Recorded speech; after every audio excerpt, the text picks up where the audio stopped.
जी और अस्सलाम वालेकुम दोस्तों, कैसे हैं आप सब लोग? खैरियत से? और मेरा नाम है उस्मान कुरैशी। वेलकम टू बस आज की वीडियो बहुत जबरदस्त होने वाली है। पाकिस्तान की जो है जी, मतलब वाई पाकिस्तान फेल्ड, ठीक है, और पाकिस्तान थ्री बिगेस्ट मिस्टेक्स है। क्या क्या बिगेस्ट मिस्टेक है वो तो सबको पता ही है, लेकिन इस वीडियो के अंदर क्या बता रहे हैं तो वो बिगेस्ट मिस्टेक्स देख लेते हैं।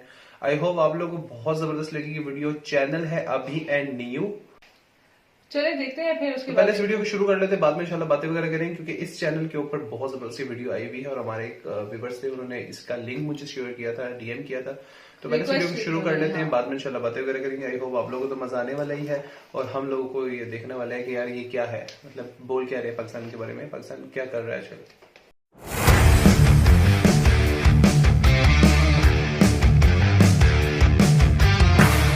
ये वीडियो पाकिस्तान का है। यहाँ लोग गैस के गुब्बारे भर रहे हैं क्योंकि उनके पास सिलेंडर खरीदने के पैसे नहीं। पाकिस्तान फिर से एक इकोनॉमिक क्राइसिस से गुजर रहा है। ये पूरा का पूरा ग्राउंड लोगों से खचाखच भरा हुआ है। इसलिए नहीं क्योंकि क्रिकेट मैच चल रहा है, बल्कि इसलिए क्योंकि पुलिस की नौकरी के एग्जाम्स चल रहे हैं। 30,000 से ज्यादा लोग नौकरी के लिए ट्राई कर रहे हैं और पोस्ट है बस 1667। पाकिस्तान की सिचुएशन इतनी खराब हुई कैसे? क्यों ये देश हमेशा कर्जे में रहता है और अमीर देशों से पैसे मांगता रहता है? इन सारे सवालों के जवाब उनकी हिस्ट्री से हमें मिल सकते हैं। ये वीडियो पाकिस्तान से ज्यादा भारत के लिए इम्पोर्टेंट है, क्योंकि हमें ये देखना है कि हम पाकिस्तान की गलतियों से क्या सीख सकते हैं। ये है हमारी नई सीरीज पाकिस्तान एक्सप्लेन, जहां हम उनके सक्सेस और फेलियर की टाइमलाइन आपके सामने रखेंगे। हमारे पड़ोसी देश से इम्पोर्टेंट लेसन सीखेंगे। ये इस सीरीज का दूसरा वीडियो है। अगर आपने पहला वीडियो नहीं देखा है तो आप इसे इस प्लेलिस्ट में देख सकते हैं। कहानी काफी इंटरेस्टिंग है, तो प्लीज इसे एंड तक देखिए। और अगर आपको ये वीडियो अच्छा लगता है तो अपने दोस्तों के साथ शेयर कीजिए। वीडियो शुरू होने से पहले एक बात, आप में से सिर्फ 30% लोगों ने चैनल को सब्सक्राइब किया। अगर आपको हमारा काम अच्छा लगता है तो प्लीज वो सब्सक्राइब बटन प्रेस कीजिए।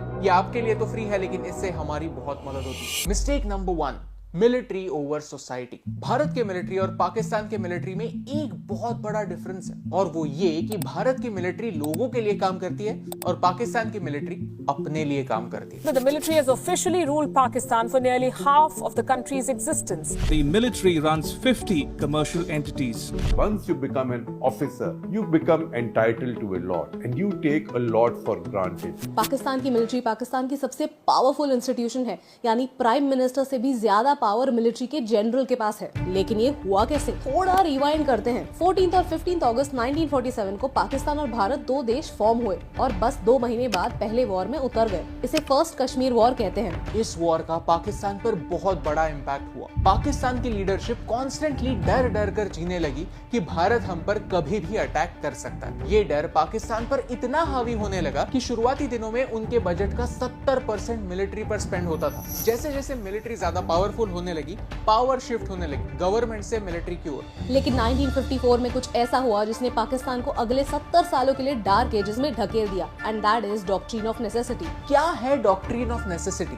ये एक एंशिएंट रोमन लॉ है जो एडमिनिस्ट्रेशन को स्पेशल पावर्स देती है कुछ एक्स्ट्रा स्टेप्स लेने के लिए, जो शायद एग्जिस्टिंग लॉज या कॉन्स्टिट्यूशन के अगेंस्ट हो। ये ऐसे स्टेप्स होते हैं जो शायद कॉन्स्टिट्यूशन के अगेंस्ट हो सकते हैं, लेकिन उस समय लॉ एंड ऑर्डर को कंट्रोल करने के लिए नेसेसरी होता है। ये डॉक्ट्रिन एक इमरजेंसी की तरह, जो सिर्फ एक्सेप्शनल सर्कमस्टांसेस में यूज होना चाहिए, और एक बार लॉ एंड ऑर्डर एस्टैब्लिश हुई फिर पावर वापस इलेक्टेड गवर्नमेंट के पास शिफ्ट होनी चाहिए। पाकिस्तान के तब के गवर्नर जनरल ने असेंबली यानी पार्लियामेंट को डिसॉल्व कर दिया। उन्होंने ये कहा कि पार्लियामेंट पाकिस्तानी लोगों को एक्यूरेटली रिप्रेजेंट नहीं करती। कुछ ही दिनों पहले गवर्नर जनरल ने पीएम को भी अपने पोस्ट से हटा दिया था। हाई कोर्ट ने कहा कि गवर्नर जनरल ऐसे ही पार्लियामेंट को डिसॉल्व नहीं कर सकता, लेकिन सुप्रीम कोर्ट ने गवर्नर जनरल का साथ दिया। उन्होंने इस एक्ट को डॉक्ट्रिन ऑफ नेसेसिटी के अंडर लीगल माना। इस डॉक्ट्रिन का इस्तेमाल मिलिट्री ने बार बार गवर्नमेंट को डिसमिस करने के लिए किया, अपने पॉलिटिकल अपोनेंट्स को हराने के लिए किया और अपना कंट्रोल जमाए रखने के लिए किया। एज अ रिजल्ट पाकिस्तान ने 32 साल मिलिट्री रूल में बिताए। एक के बाद एक अलग अलग जनरल्स ने प्राइम मिनिस्टर्स को ही अपनी पोस्ट से हटा दिया और पावर अपने हाथ ले ली।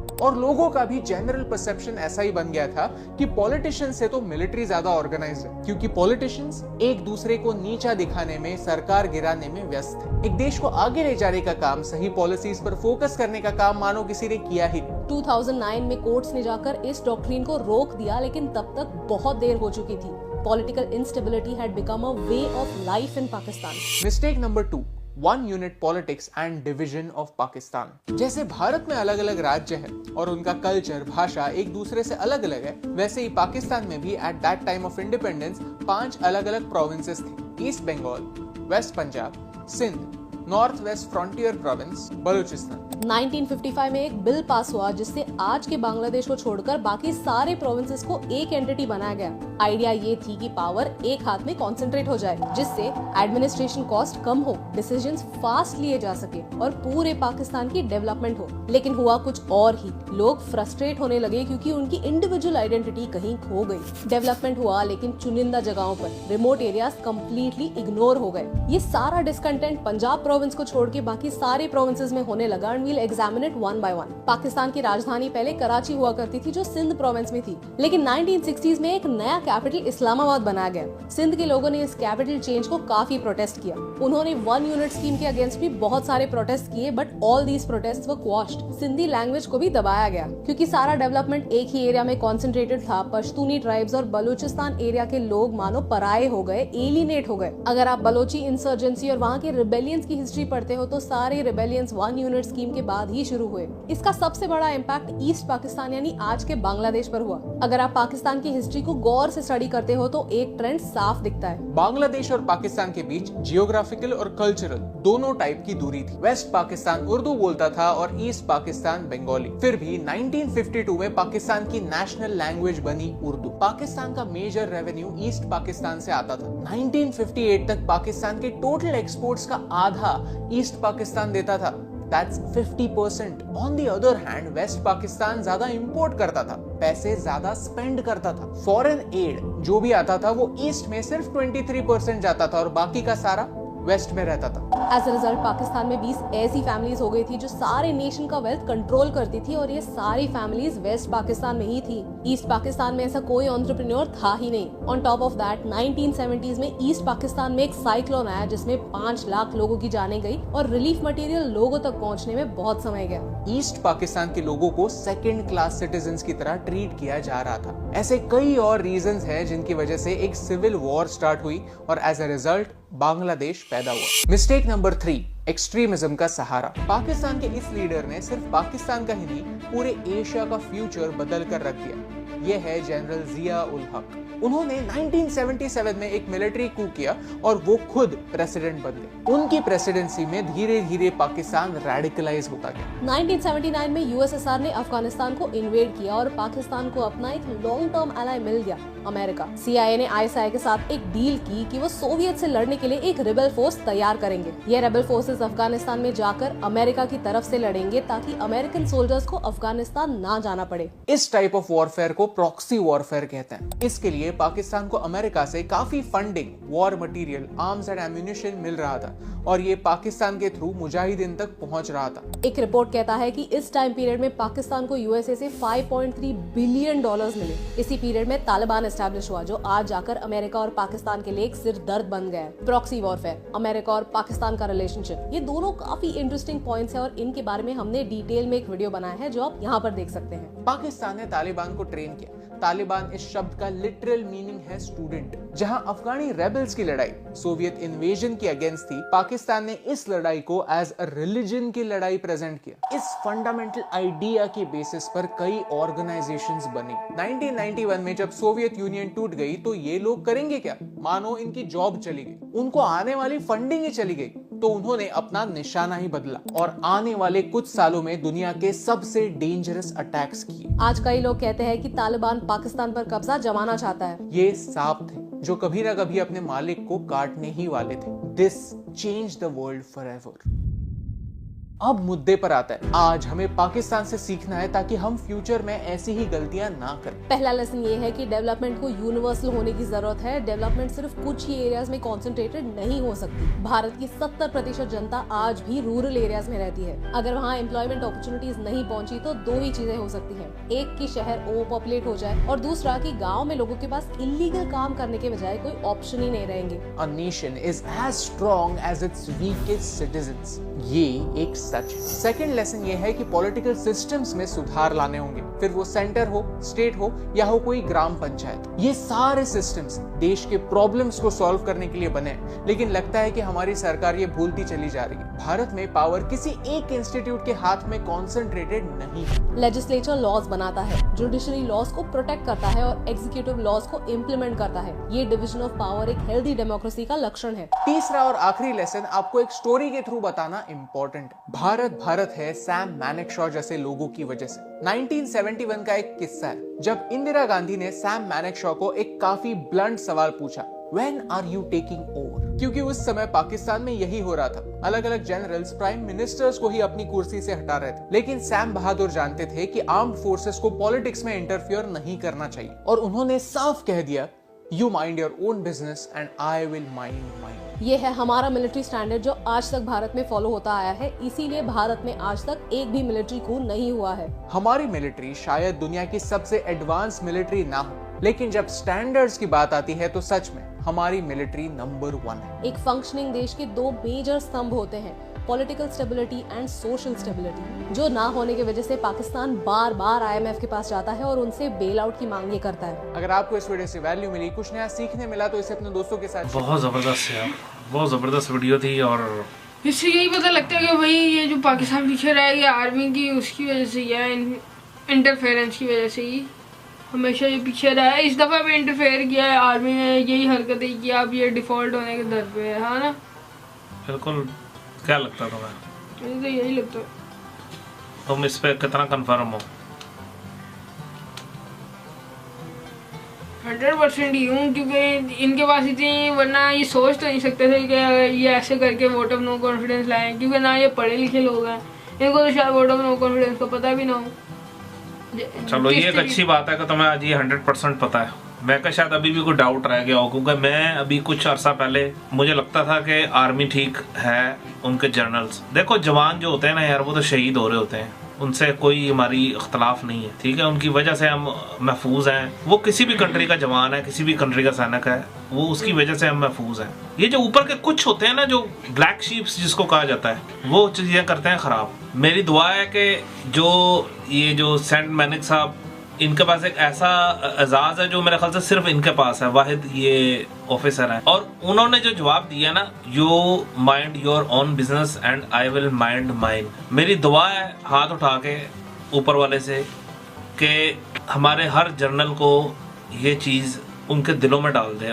जी तो व्यूअर्स यार, इतनी नॉलेज मुझे नहीं थी यार, मतलब पाकिस्तान के बारे में, सीरियसली पाकिस्तान में रहने के बावजूद भी हमें पाकिस्तान के बारे में इतनी नॉलेज नहीं थी यार। मतलब पाकिस्तान की इतनी बड़ी बड़ी मिस्टेक्स हैं यार, जो खुल के आज सामने आई हैं यार। मतलब सीरियसली यार, मिस्टेक्स को ठीक किया जा सकता है और फिर से पाकिस्तान को बिल्कुल एक लेवल पर देखिए यही बात है ना। देखिए इसका जो सबसे मेन रीजन क्या है, आपकी जो पॉलिटिक्स है उसको सही करना पड़ेगा भाई। जो आपकी मेन पॉलिटिक्स है उसको सुधार लाना पड़ेगा, क्योंकि इस तरह जिस तरह के अभी इन्होंने सीन दिखाए हैं, जो वॉर बताया है, जो फर्स्ट वॉर था जिसकी वजह से आप ईस्ट बंगाल, मतलब जो बांग्लादेश हमसे आगे हुआ है, मतलब निकल गया है, ठीक है, वो हमारी कितनी बड़ी मिस्टेक्स थी, वो मिस्टेक्स आज बताई हैं। फिर अफगान तालिबान के बारे में थोड़ी सी नॉलेज दी है, वो मुझे सीरियसली मुझे इतनी नॉलेज नहीं थी। फिर IMF के बारे में बात बताई है, तो यार मुझे इतनी नॉलेज सीरियसली नहीं थी जितनी नॉलेज इन्होंने मुझे बताई। और बिल्कुल ये बात 110% सच है जो इन्होंने कही है बातें। और बहुत कुछ सीखना पड़ेगा भाई इंडिया से पाकिस्तान को, अगर पाकिस्तान का उतना ज्यादा डेवलपमेंट होना है तो बहुत कुछ सीखना पड़ेगा भाई, बहुत कुछ। लाइक मतलब हमारी जो मेन गलती है ना, वो हमारी पॉलिटिक्स। अच्छी लगी ना ये वीडियो? अच्छे रिसर्च करते हैं ये लोग, प्रॉपर डिटेल से, लाइक इट। इनकी वीडियो में मुझे जो सबसे अच्छी बात लगती है वो ये लगती है कि इनमें सीखने को बहुत कुछ होता है। मतलब ऐसे प्रॉपर रिसर्च करके बात करते हैं, ऐसे बोंगियां नहीं मारते हैं। और अगर कोई भी देखेगा, चाहे वो पाकिस्तान से हो चाहे वो इंडिया से हो, इनकी वीडियो से कुछ सीखेगा और अच्छा सीखेगा। और अगर मैं खुद में ये सोच रहा हूँ कि अगर पाकिस्तान ने वाकई में अपनी गलतियों से ही आज तक सीखा होता, चलो बाकियों की गलतियों को तो छोड़ो, तो आज पाकिस्तान वाकई इस कंडीशन में ना होता। अभी तो जो अभी मैं लेटेस्ट जो सर्वेस पढ़ रहा हूँ, मुझे इतना ज़्यादा इस चीज़ का एक डर सा हुआ आज। कह रहे हैं कि जो आने वाले 2-3 महीने हैं ना, ये और ज़्यादा वर्स्ट हो जाएंगे। मतलब ये जो अभी महंगाई है, इसका तो अभी एक और सुनामी आना है।